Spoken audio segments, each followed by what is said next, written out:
How the grandeur! Welcome, my friends, to the podcast where we just fill in blank space and learn Icelandic one word a week. See, before the podcast, we were having a deep discussion about where we want the podcast to go, what direction we want it to go in, and We are Ant we realized he wanted this to become an educational podcast, so he is going to be single-handedly teaching you Icelandic for the next 16 weeks. Enjoy. How the grandeur means season's greetings in Icelandic.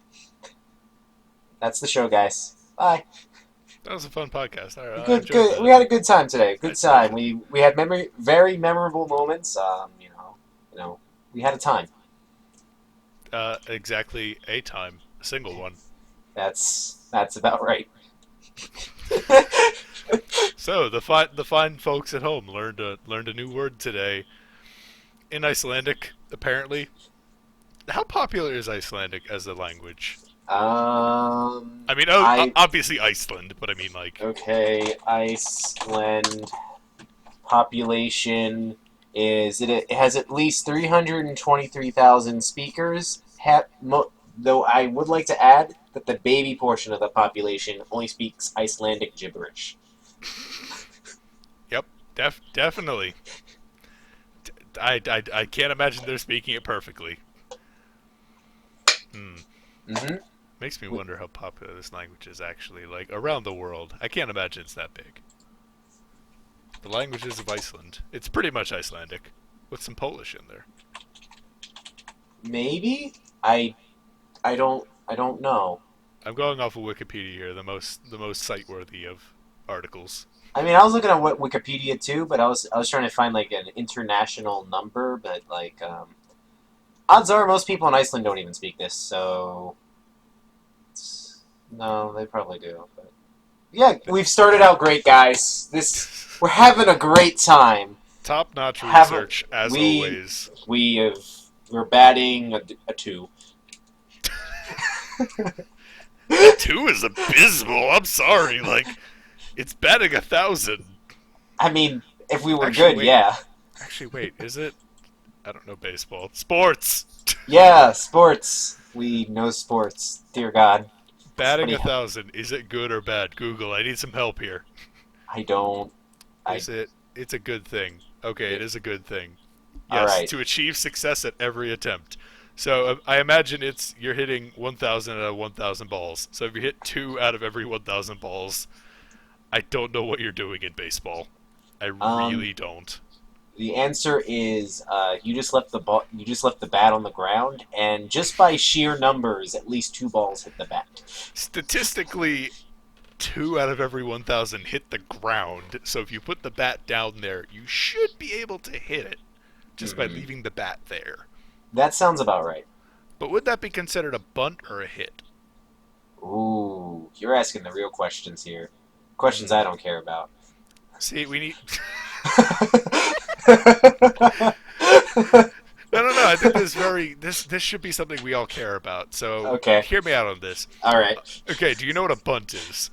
I mean, yeah, I know what a bunt is. It's when you. Oh God, this is one of these verb things that there's no. I guess you don't hit it too hard with the bat, right? Like that's the right words you use. How would you describe a bunt? Ant, you would make a quality politician. I asked you a simple question. Do you know what a bunt is? And I got approximately 600 words, most of which were questions. It was incredible. I could be a Supreme Court nominee. A bunt is when you are hitting the ball, Okay. but you are not swinging the bat. You are just holding the bat, and the ball hits the stationary bat, and the ball is bunted basically a few feet in front of you. It's not usually very Now, far. as my kindergarten teacher told me, you cannot use the same word that is the word to describe the word. So you have failed your definition. So take. Yeah. So bunting is basically when you bunt the ball. You take the bat and you hold it to bunt. All right. To bunt. You see, that's actually originally what my words were going to be, and I instantly realized it was wrong. And I was just fumbling and trying to think, what is a bunt? What is this How do I science? describe this? So, all right, here's my ultimate question: Okay. Is that okay? I've described to you what a bunt is. All right. Now, if I put the bat on the ground, I am not Okay. holding it, All and right. a ball is thrown into the bat, and it hits the bat, and it Yeah. stays within bounds. Is it a bunt? I mean, I think this may be a new state of baseball, actually. Like, because at least a bunt, right? Like, you have some force holding behind it, kind of deal. You know. But Okay. with a swing, it's definitely not a bunt. It's somebody putting force forward. But there's literally nothing holding the bat back. So this would be a I gave up and went home. I mean, this is a new way to play baseball. No one shows up except for the pitcher. Yeah. I think this needs to be a thing. I feel like it needs to be it probably is a thing, right? And like there's just like some really lonely pitcher out there that has like the whole team on the field and in his head, by the way, not like actually there, Mm-hmm. and just kind of throws a ball and is like, yeah, oh no, he finally hit one. I need friends. This is a very sad, inspirational sports movie. It's like some kid at an orphanage is the only one left at the orphanage. He goes outside to play baseball. He just puts a bat on the ground and throws a ball at it. There It's was the a full saddest there was movie. there was once a full team. Once a full team. Everyone got adopted but me. Oh god. This is just this is okay. I see what we're doing. I see what we're making. The first big project of the blank space project podcast. Is to make a lonely kid orphanage. No, no, we're not doing it in real life. We're making a movie out of it. Oh, okay. Yes, let's actually get an orphanage. Let's build a building called an orphanage. Get one orphan and put him in there. Well, that hold up, that completely misses the spirit of the whole endeavor. First of all, you have to get a bunch of kids, right? Make them real Oh, good that pals, yes. and then have all but one of them adopted out. See You know, that, and then make the movie. I gotta say, this is some really dark shit. I'm This is really sorry. dark, I'm sorry. but it perfectly transitions into our first topic. Oh yeah, depressing and absolutely soul hurting endeavors. So yeah, RimWorld, everyone, RimWorld. Woo! Drew, have you played this game? I have not.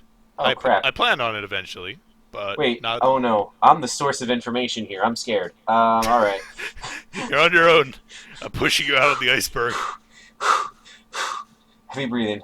I got this. Alright. So, it's this game, right? Where you just get soul crushingly destroyed, because everything you try is destroyed in front of you. Oh wait, that was probably a bad description. So, okay, describe the game. What do you do in the game? Okay, so how this works, right, is it's basically a survival game, right? But it's a colony management game too, right? So you pretty much start crash landed on a planet's surface, right? You have control of like one guy or three guys, and you have to try and make them live by like managing like their day.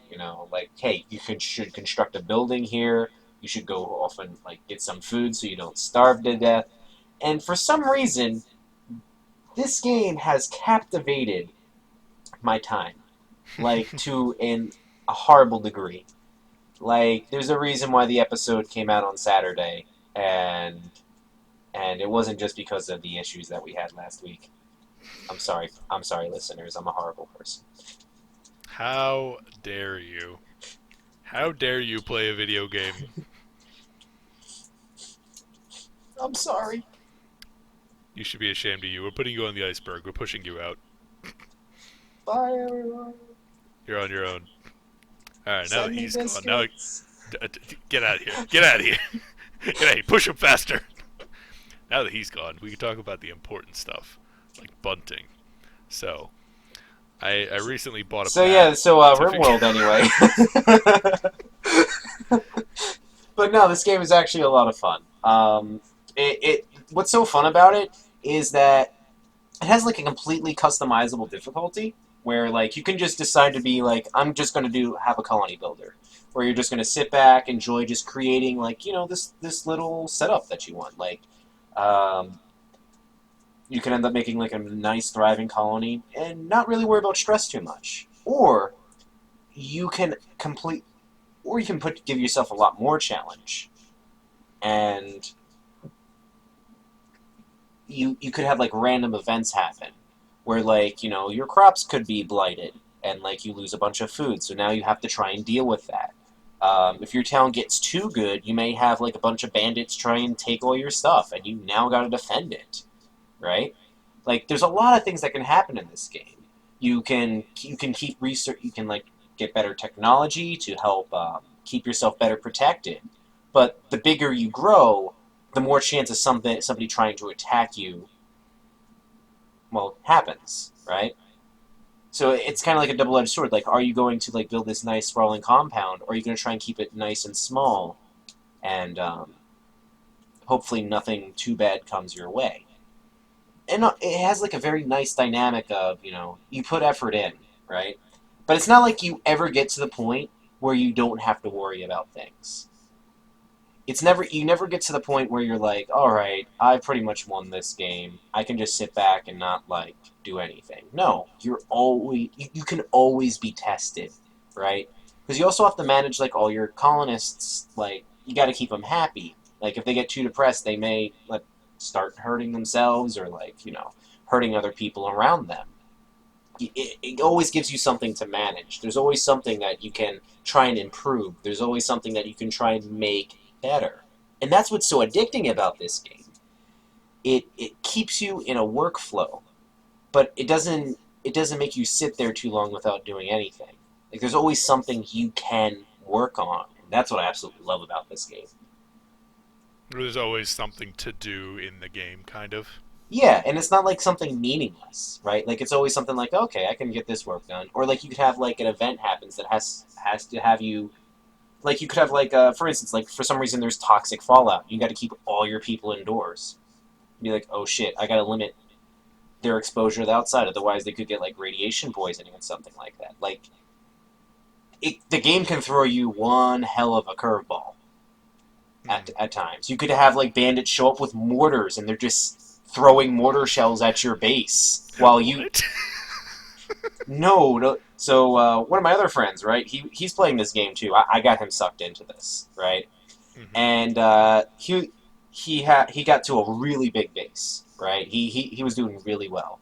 So a few bandits noticed he was doing really well. And normally when bandits attack, they try and attack like your main base themselves. Well, these guys are like, we're not attacking that. They start building up little fortifications out in the distance, right? And they actually set up mortar crews to start peppering the base with mortar shells. And Hmm. so he no longer could just sit back and come after my defenses. No, he actually had to leave the safety of his base at that point and actually fight these guys. Hmm. So So, basically, he was trapped. Other than just going out and attacking these guys, he's basically either going to die or go out and well, fight these here's the guys. thing, right? Like, they could eventually run out of mortar shells, right? Hmm. So he could just sit there and wait it out if he really wanted to. But he could also lose, like, a lot of things because of that, because his base is literally being shelled with mortars. Oh yeah. I mean, them running out of mortar shells means that they have fired a lot of mortar shells into you. Yes, that is for sure. Hmm. But that's what I like about it. Like it gives you a dynamic challenge to where you're never going to be like, "Oh, I'm all in powerful now." And it's kind of nice. Hmm. Like you don't have to worry about like you can set it to in such a way that you're challenged but like you're not going to be like completely overwhelmed or you can go like full on like just throw the best you got at me kind of deal. Hmm. It just feels very well put together. And it's odd because it's still a game that's in early access too. That's the thing. But their early access policy is a little bit different than most early access policies. How so? Well, it's for the early access, they see it as a complete game right now, right? They have the early access policy up just so because they're not sure if it's feature complete or not. They may still add in some free things. So when their early access is over, that's when they're pretty much going to say, hey, you know, this is feature complete, and you shouldn't expect anything else for free. And the Hmm. way they word their policy on their page is like, if you're buying this game, you're buying it for everything it has right now. Don't buy it for anything that it may have in the future. That's how they word their actual policy for buying the game. So like a true early access game where it's saying you're buying it in its current state right now, and we have promises, but they are not in the game right now. Well, actually, that's the thing. They don't actually have promises. They're saying Really? we may add things in, or we just may call it tomorrow Hmm. and be like, So all right, everything past this point is going to be DLC.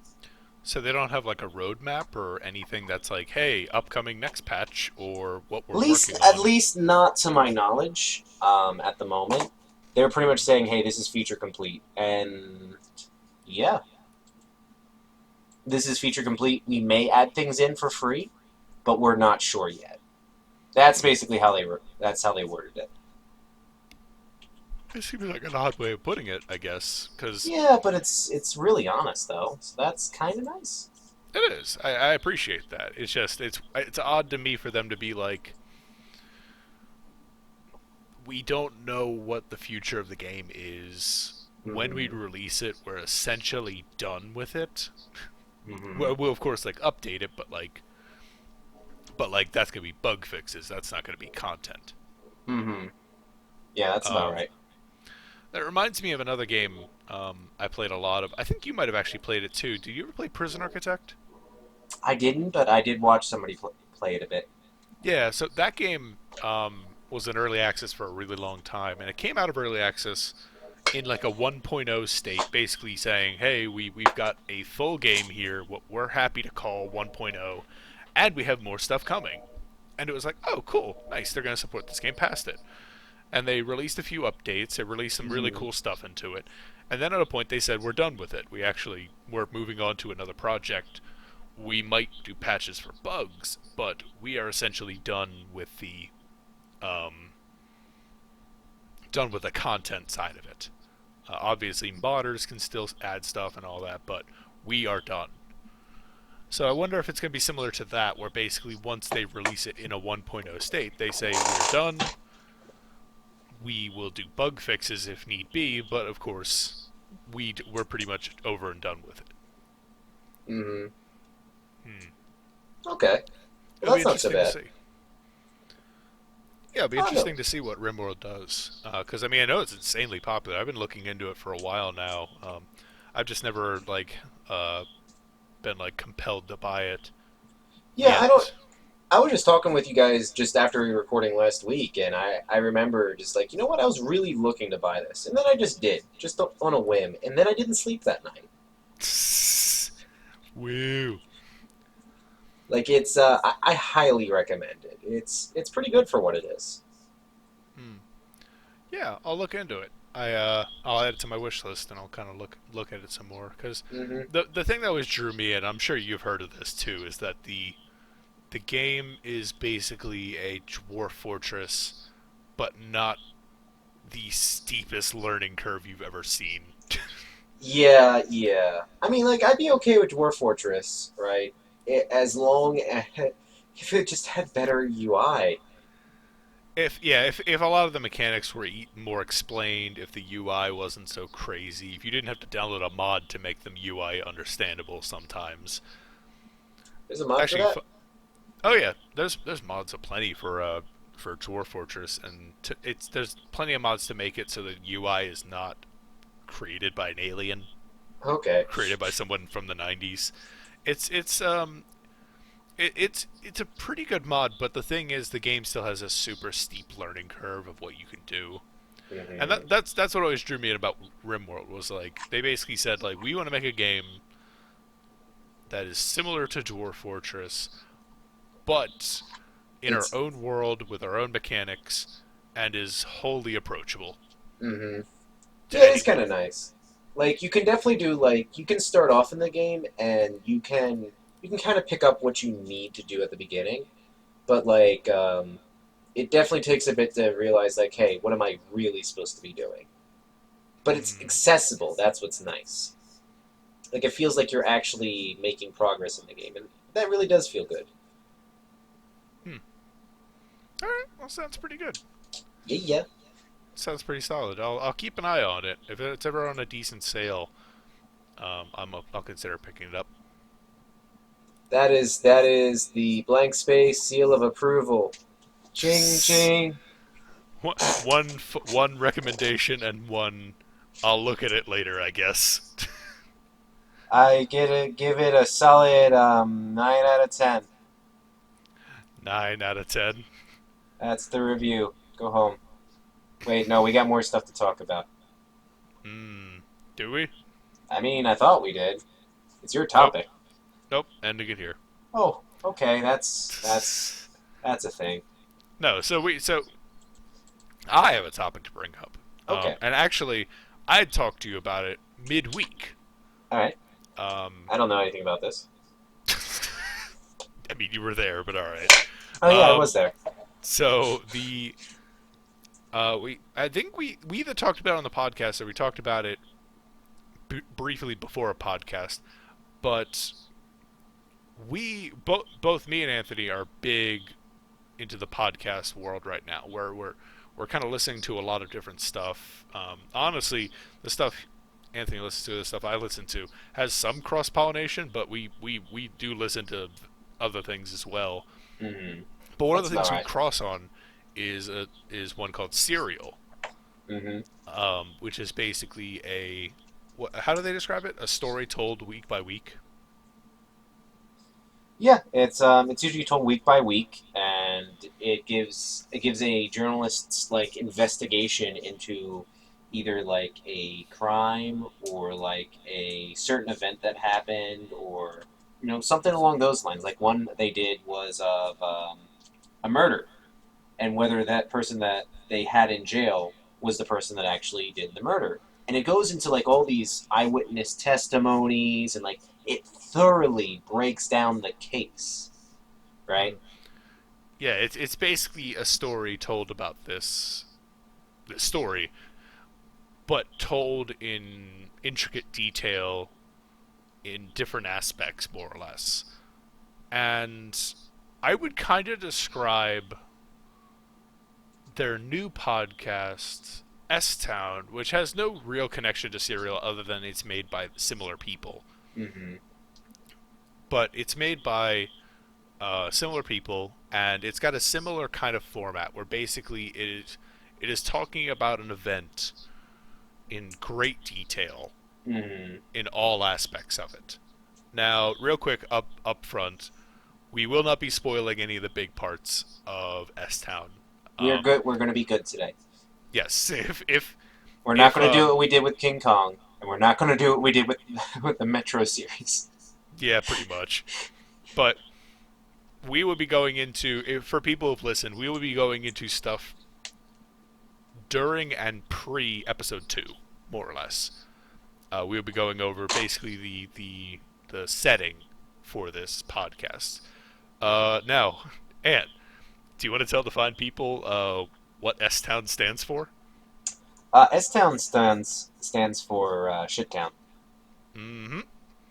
See, I went into it thinking like, oh man, S Town, maybe it's like, oh, Serial Town, like, oh, we're doing a Mm, spin-off series or something like that. No, no, no, it's just called Shit Town. yeah, because the interesting thing is about these series is that they give you a thorough idea of what's around in the specific areas, even in Serial as well, right? Where the murder happened, they also give like a huge insight to how that community is and what's around there, like what was the feeling of the time, and like how everyone was feeling about it, kind of deal. So you get like a nice perspective of like what was going on in that neighborhood, that place, or in that unit, or whatever they happen to be talking about. right? And in S-Town specifically, well, it was Alabama, right? Yes. Okay, they were talking about it's about this possible murder in in this small town in Alabama that is basically far far away from from cities and all that kind of stuff, right? And it just gives such an interesting perspective of just how it gives you an interesting perspective on just how impoverished that area is. Like, just not in like a pity sort of way either. It's more like matter of fact, like this is just how it is out here, you know? I wouldn't go as far to say impoverished, because it makes it seem like they're dirt poor out there. I would say more just The feeling of the area. yeah. The feeling of the area is backwater, more or less. It's what you imagine a little hick town kind of seems like. Mm-hmm. When you think of it, you hear these people with the accents, and then you hear about their daily life, which is like, oh, we farm, or we do, like, I think some people do coal mining, and some people do metal work, and it's all like hands-on kind of jobs and all that. Like this very rural Americana kind of feel to it, like full on. Yeah, exactly. Even getting down to the stereotypes about uh, Southern culture and its white heritage. We'll Mm-hmm. go we'll go with, Yeah. but but it's basically set in this town, and it's about this man named John John B. I think it's John B. McLemore, something like that. John B. is how they refer to him all the time, pretty much. Mm-hmm. And it's a story of how John, basically when Serial, the original podcast, was going on, I guess John was a fan or something like that. Mm-hmm. And John reached out to one of their reporters to investigate a murder in their hometown. Mm-hmm. Yes, That's about right. he he believed that there was a murder that happened, and the murderer was getting away scot free with it because of his rich folks and rich heritage, like rich um, family.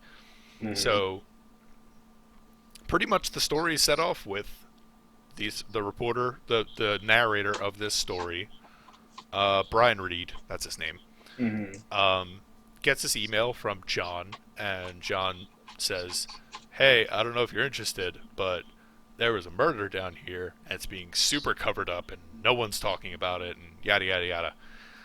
So, like a good investigator, he gets interested. So he Mm-hmm. goes down to this tiny town in Alabama to investigate this murder that happened. Um, and we won't really talk about what happens from there Yeah. because that would be getting into spoilers. But it's It's something that's hard to talk about without spoiling it. But I think just how this is narratively told is done so nicely because they, unlike us that don't have talent, right? They speak for yourself. oh, all right, guy. But they actually expertly pretty much edit this thing to feel like a true narrative, right? Hmm. To make it feel like a true cohesive story, which makes their type of reporting a little unique. It's just not like a matter of fact tale. It's something that's like it actually kind of brings together like a full narrative, and it can make you change your opinion, episode by episode kind of deal.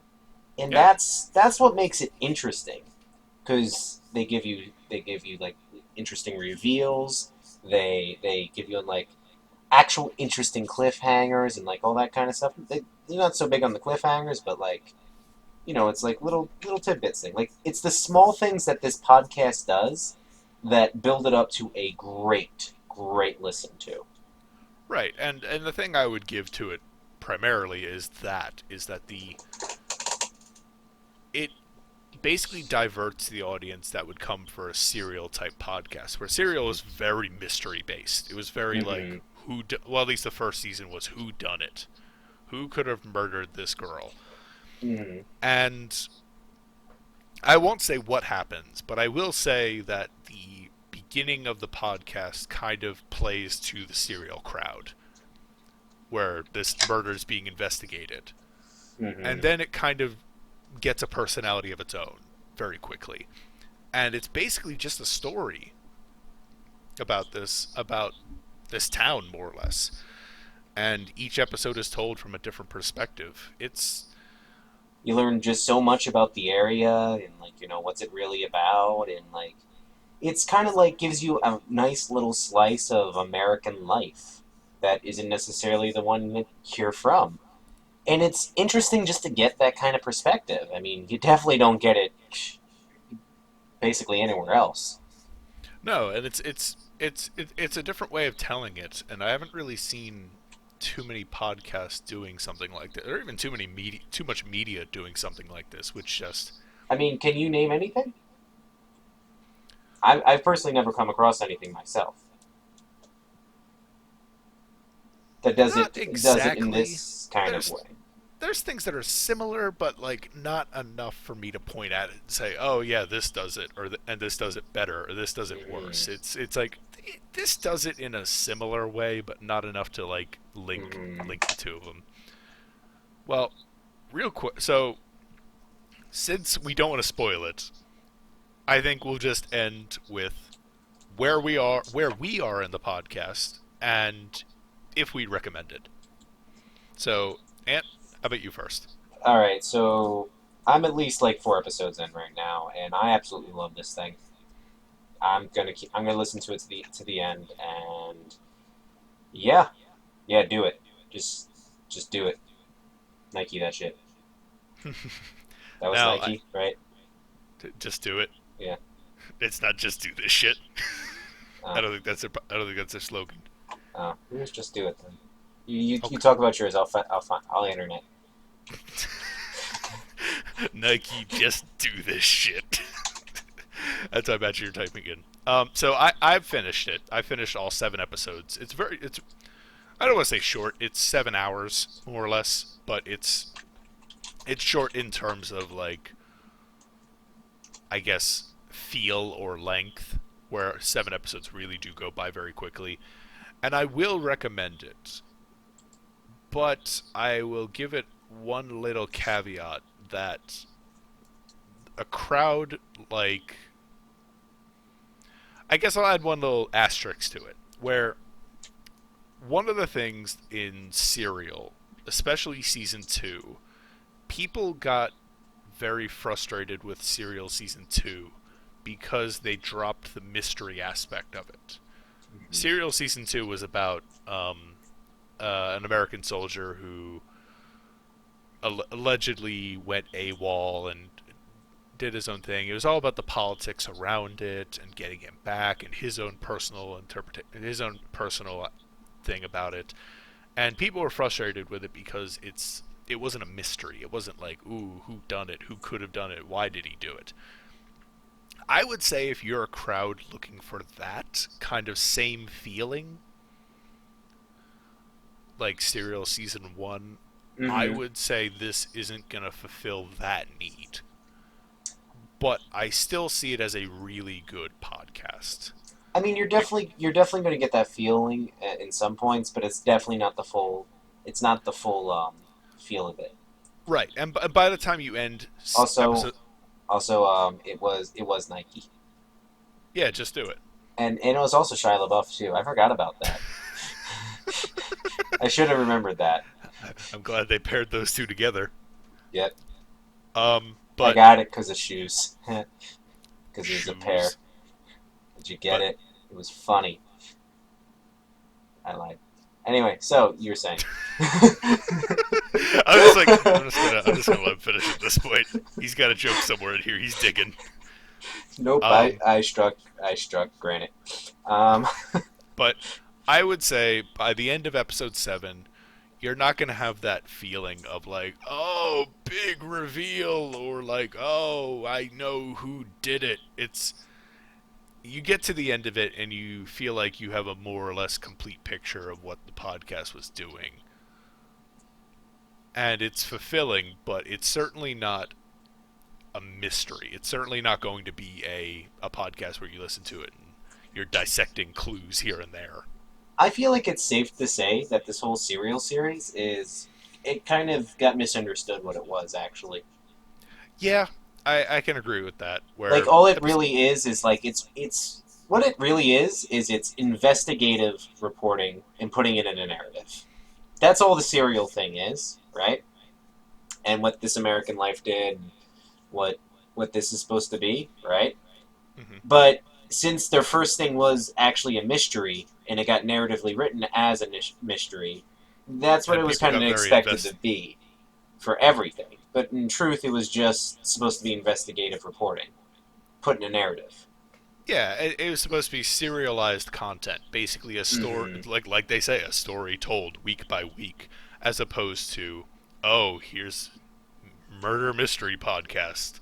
I Mm-hmm. completely agree with that, and I mean that's why like I feel like some of the anger is misplaced for season 2 of Serial, but that I is mean, why my warning generally goes out to S Town, because I feel like some people might go into it, especially with how the series begins, where it's like, oh, a murder happened, who done it, kind of mm-hmm. thing. I feel like it could very easily fall into the same trap season 2 might have of Serial. I feel like you would still be able to get something out of it, but guess. Absolutely. Like, I'm not condemning the podcast at all. I'm not saying it's bad. I'm Oh giving a yeah, fair yeah, warning to I know. people. The fair warning is fair. Yeah. And there is one last thing I want to mention: Oh, the music. Oh my god, the music. that's just like one of the small things that add to it and just make it kind of worthwhile. Yeah, I don't know if this is the guy who worked on Serial as well, but he just made music that sounds really good with the story they're telling. Obviously, he kind of picks sounds that sound southern, or music that sounds southern, but it's also catchy. It's also like immersive. It it it's good music because you notice it, but you don't notice it at the same time. You notice it And because you're like, like, oh, it's kind of catchy, but you also don't notice it because it just fits in so smoothly into it. like if you're watching a show and like how like they'll have like different music playing at different times, just like kind of add to a scene.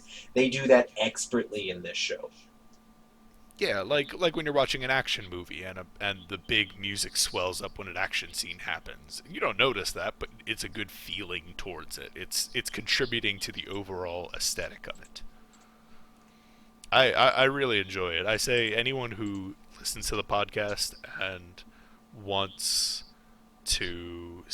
wants to like listen to the music on its own, like you find the music enticing or catchy, please seek it out. It's great. That's for sure. Hmm. Absolutely. Yeah, yeah. Wii U. Alrighty, all right. So, besides a awesome podcast that we listened to, what else happened over the week, Drew? Well, everyone's favorite time of the year came around April 1st, when you Yeah, need to basically put on a tinfoil hat and say nothing is true. Nothing what is a real. day. And then, Nothing is like, happening. for some reason, some people are just straight faced the whole day and don't understand why nobody's taking them seriously. It's amazing, actually. Yeah, it's funny because I feel like it's such a big thing now that it's shocking people don't like Yeah. prep for it. Obviously, at least this year, I didn't feel like it was a huge thing. Like I didn't feel like it was like a, oh man, like so much came out like this year, but it was still enough to be like, okay, I could see this like catching someone off guard. Hmm. What are you some of not even this year, any year? What are some of your favorite like April Fools pranks. It could be personal, or it could be on the internet, or it could be out in the real world. Anything like that. Hmm. I'm trying to think. I'm not gonna lie. I'm kind of one of those guys that just kind of hunkers down and just makes fun of people on this day on April 1st. You're telling me there was never a year where you fell for something, where like you just happened to like. You know the people I know, right? Mhm. And oddly enough, they get enough of it the rest of the year. That is a good point where people are just like where this should be an all year kind of thing. But I feel like that's a little bit of a cop out only because that April 1st is a special day for some people. For some people it's like I'm going to intentionally create something that seems very real Uh to huh. trick people Uh huh. into this. So, Yeah, for but you example, see, you got to be good at that first, and that's what I'm not. And I've realized that a long time ago. I mean, okay, so here's the thing. Here's the story. Here's the quick story I'll tell. Okay. So, when I was growing up, April Fools on the internet was a thing, but there was specifically a year I remember where just so much came out, Hmm. and one of them was a movie trailer for The Legend of Zelda, and it was made by IGN and had a Oh. lot of money put behind it to make it seem like a real thing. Oh, that's great. And that's the first time I knew heartbreak in my life. When I realized that wasn't real, I was like, no, That's kind of great. no, I'm not gonna lie. how could it be? Have you actually ever seen it? No, I actually have not. Oh man, I'm gonna link it to you. You don't have to watch it right now, but I recommend everyone watch it because it is just something that when you watch it, you're like, this could be a thing. This could be an actual thing that gets released. I don't know, but the but I remember that specifically being like one of those times where it's like, oh, man, I Hmm. need to really keep an eye out for this day. I really need to keep an eye out. Otherwise, I might get bamboozled. That's a I word that might always makes me smile. I might get tricked. Yeah, tricks.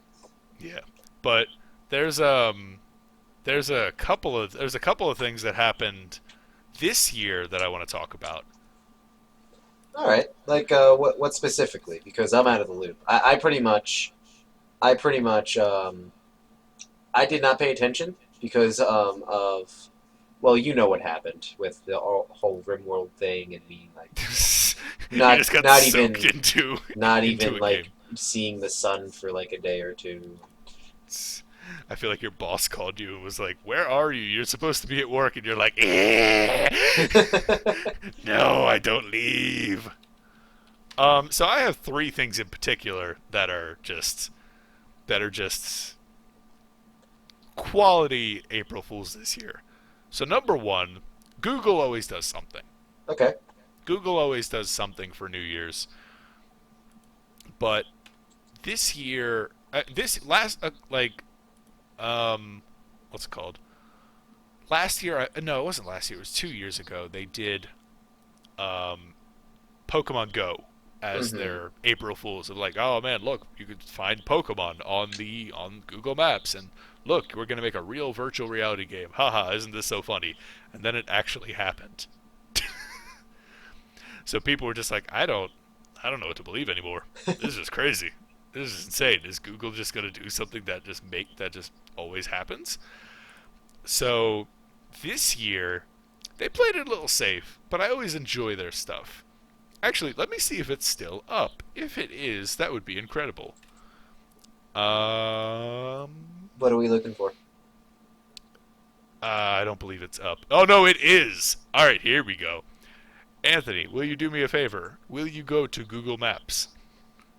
All right, I'm a little scared right now. I don't know what I'm going to be getting.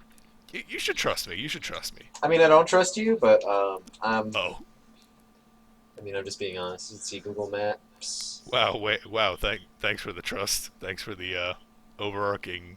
Hold up, hold up, hold up. Why is there there's an insert coin? What is Yes. that? So What it for are you April Fools, Google made it so on Google Maps you can play Miss Pac-Man on Google Maps. That is cool. It is. I really like it. This isn't a Uh, prank. This is just awesome. yeah, and I think that's the theme for this year. Is there really isn't like a oh we tricked you. It's like no, there's just cool things that they do. Yeah, like this is genuinely interesting. Mm-hmm. And it fully works and everything. It's a fully ready to play Miss Pac-Man. Now, of course, you can't do it on every neighborhood in the world, but if you can't do it in your neighborhood, they bring you to a neighborhood you can do it in. That's kind of Like for funny. example, I think they took me to Berlin or something like that to play. It was cool. I liked it. The other thing I think you are vastly aware of is Reddit's April Fools. Yeah, yeah. I actually am aware of this one thing, right? So there's this thing called Our Place, right? Mm-hmm. Where basically you can put one pixel down. What is it, every 5 minutes or 15, $5? 15 minutes. 15 minutes? Okay. They made sure to calm it down a little bit. They didn't want people overrunning this thing too quickly. Okay. But yeah, it's basically you can put a pixel down every 15 minutes. And they have entire communities on this giant white wall basically fill it in Hmm. with all their stuff. So it's like a place where you can pretty much just try and take over, I guess. How do you describe this? Like it's kind of like a piece of art, but like And but like it can change any moment. But yeah, I basically am thinking of it as this is a wall that people that they put up, and they said, "Internet, you go nuts. You can put down one pixel every 15 minutes. We have no like guidelines on this. We're not going to stop you from doing anything. But keep in mind, everyone on the internet is trying to make something at the same time. So, as you can imagine, there's just so much that is on here. It is just a massive pile of mishmashed things. yeah, it Like, is. like for instance, there's a Skyrim dragon on here. There is a Nintendo Switch. There's Yume Nikki, which is a tiny indie game. There's the entirety of the story of the Darth Plagueis the Wise from the Star Wars prequels. There's just all You kinds of got stuff going on He-Man, you here. got flags from different countries, you got all this stuff they put on here, and I'm amazed the trolls have not won. I mean, there's certain parts that they have tried, like the Osu symbol at the bottom. We'll supply a link in the podcast to kind of see this because it's something you really should see, and Hmm. to kind of follow what we're going to go over for the next couple of minutes. If you look at the very bottom middle of it, you see a pink circle. That is supposed to be from a game called Osu, but you can see the middle kind of got messed up a little bit. Hmm. Oh, I didn't even realize that's Monster Hunter stuff there. That's cool. Hmm. Oh Well, man. there was also like there were like a bunch of guys doing like this huge black like thing that was trying to take over everything, but eventually got turned into the prism symbol for like what is it, like Pink Floyd, right? That's what that Yes, is.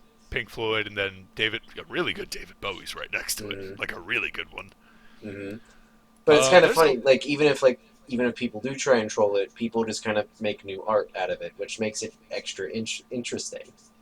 It's just yeah, it's such a weird thing. It's such a cool thing, but I don't think it's a prank. no, it really fits into the theme of what I was thinking of just this is just a cool thing that we're gonna put up for a day or a couple of days, and you guys just go to town on it. Like, do whatever you want. This is you. This is all you. Hmm. It's And just I'm kind surprised that of I'm neat. su- Yeah, absolutely. I'm surprised that like the things that ended up on here, like obviously like someone tried to make the Mona Lisa, and somebody tried to make an American flag, and somebody tried to make like all these different flags for their own country. But there's so many small niche interests on here. Like a podcast me and you both listen to, Hello Internet, is on here. Where is it? Oh, okay. Oh god, this is gonna suck. All right, so go down to bottom right corner. Do you see a little Samus Metroid thing? Yeah. Okay, go up until you hit something an S that says R Smite underneath of it. All Do you right. see that? I gotta enhance this image. Yes, please zoom in. You're not going to be able to see it without zooming in. Okay, so All bottom right. right corner, Okay. and then just start going up until you see an S and R Smite. It's like blue and gold and black. Okay. Okay. Okay, go up a little further than that. Oh, See? It's I would there. have not found that without you telling me. I mean, also one of the creators put out a video where it was, so that's helpful. But Haha. um, I mean, there's like a Rick and Morty thing, which certainly isn't like a super niche interest, but it's on here. I mentioned Yumi Nikki, which is like a tiny indie game hmm that got released um, quite a while ago at this point. mm. It's There's just so much stuff on here that's just incredible. And the funniest thing is that this all was over the course of 3 days, 72 hours, and they just cut it off, I think, today. So people are like, "Oh man, this is what it's going to look like forever now, or at least until next year when they maybe do it again." But at this point, people are like, "Man, this would be a really cool thing to do all the time." How do you feel about that? Like, if this was just to become a regular thing? I am unsure. Like, I feel like that would be a cool thing, but it may lose its specialness. Like, you know what? Having it like a once a year event, I feel like would make it a better thing. Mm, I kind of agree with you because the mindset I'm going into it with is that this is like Twitch plays Pokemon. hmm Where Twitch plays Pokemon was the coolest thing in the world when it was first going on. And then they decided to do all the Pokemon games. Yeah. And by the end of it, you saw the numbers of people watching, and it was just nothing compared to what it originally was. I think that's what would happen to it. It would be a situation where just people would lose interest and die off, and just it just wouldn't be a cool thing anymore.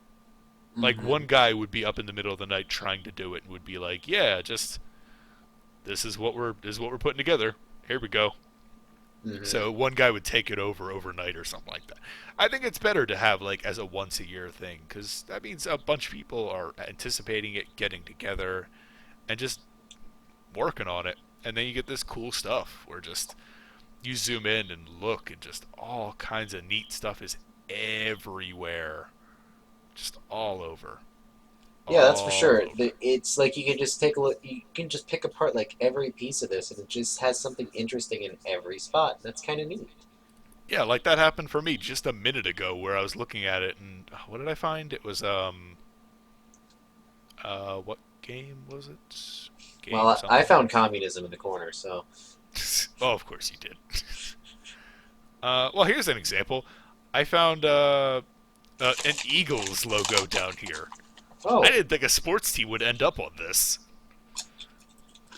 Yeah, like the football team, the Eagles. I'm just looking at it like, wow, that's incredible. Like, I mean, I get even like got people Calvin are, and Hobbes right next to it. yeah, true, definitely. Like they just have so many neat things here. Like it's, I don't know. It's like I feel like it could be like a competition every year. But okay, so do you feel like this is like, is this really pranky though? Because I feel like that's what April Fools is supposed to be, and this isn't really pranky. This is more like something that's actually genuinely interesting. I will agree with you, but I'll disagree with you at the same time. I All will right. agree with you. This is not in the spirit of April Fools, where April Fools is all about let's prank some people, let's bamboozle some people, let's Mm-hmm. pull the wool over their eyes. But but I'm completely okay if it starts going in this direction, where just a website does a random thing, a random really cool thing for a short period of time and says, "This is what we're doing. Get on board." So something like this, or something like what Google did with Miss Pac-Man, where it's like, "Oh, neat! This is a cool little thing. Uh-huh. It's unexpected and it's short term, but by the end of it, you're just like, yeah, that was fun. I liked it." I see what you're saying, but like I don't know. I feel like I I guess what else would they do, right? Yeah, because here's the thing: it's gonna be increasingly hard to trick people on the internet. So you might as well do something interesting, right? Yeah, especially on today. I mean, not today, April Fools. Especially then, because people already have their defenses built up, and they're already like, hmm "Oh God, don't believe anything that's said today." Where instead you could just be like, you know what? Let's just do a cool thing. Let's just do a cool thing, and everyone will everyone will kind of take part in it. It'll be neat. Oh, there's even a Zootopia thing. That's cool. hmm Oh, and an SCP thing. Okay, but regardless, it's a cool thing they did. I like it as an idea, but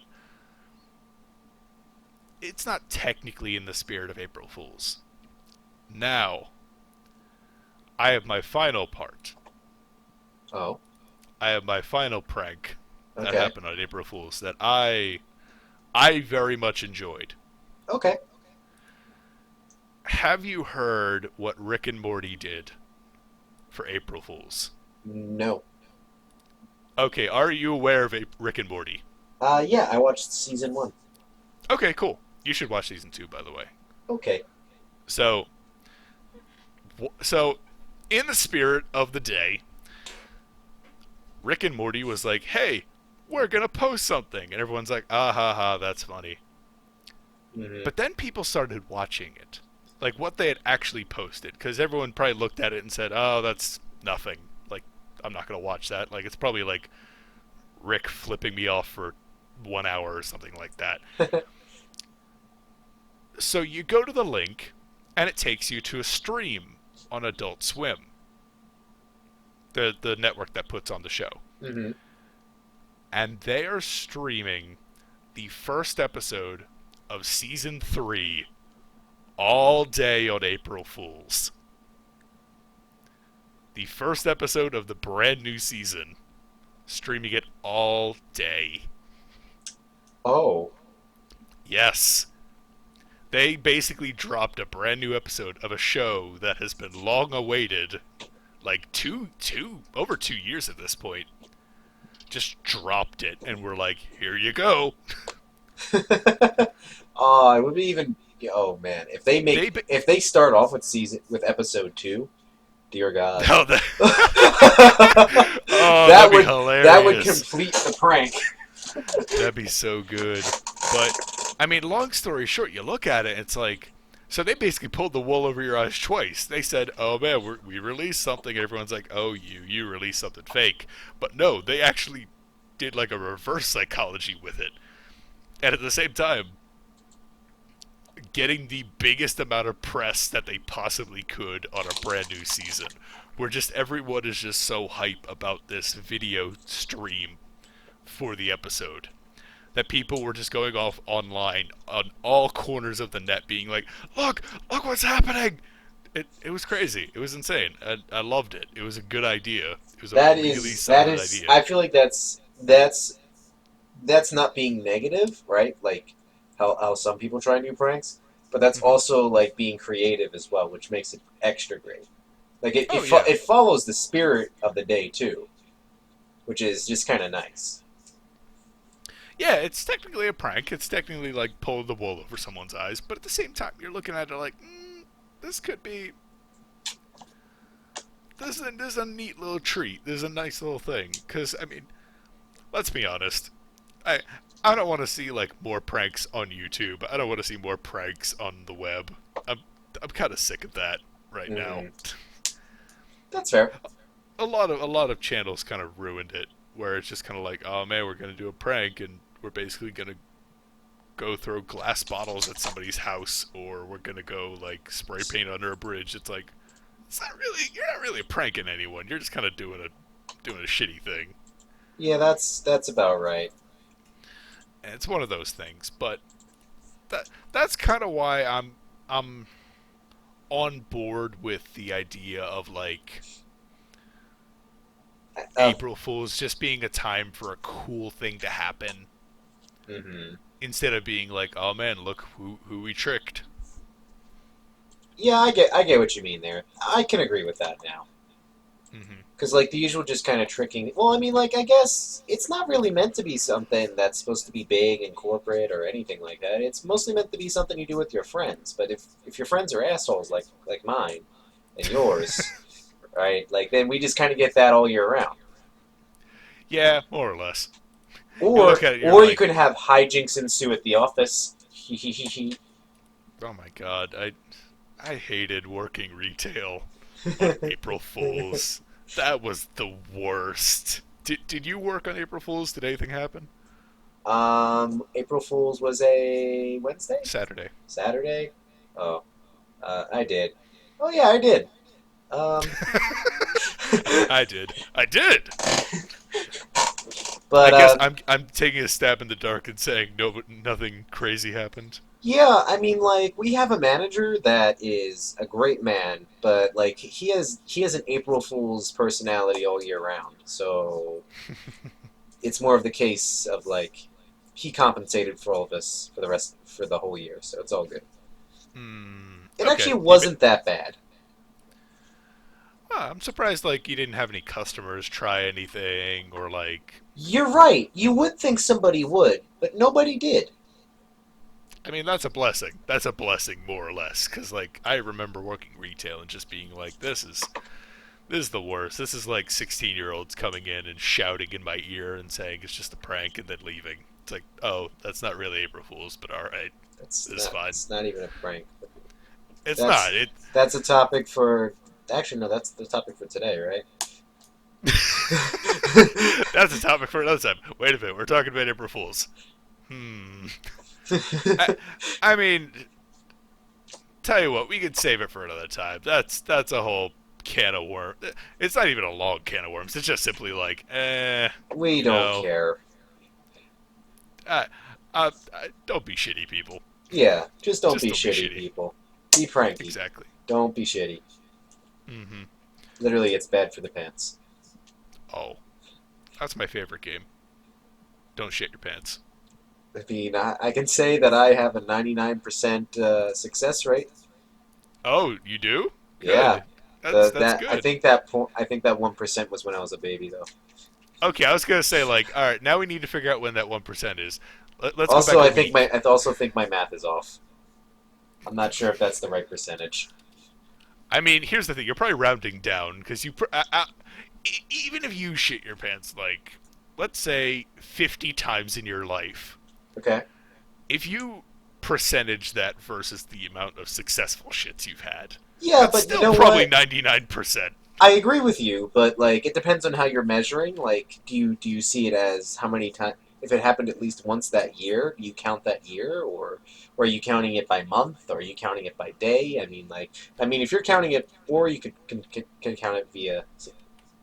What are we Well, that's talking what. about? What are we doing? Not shitting your pants. It's very important.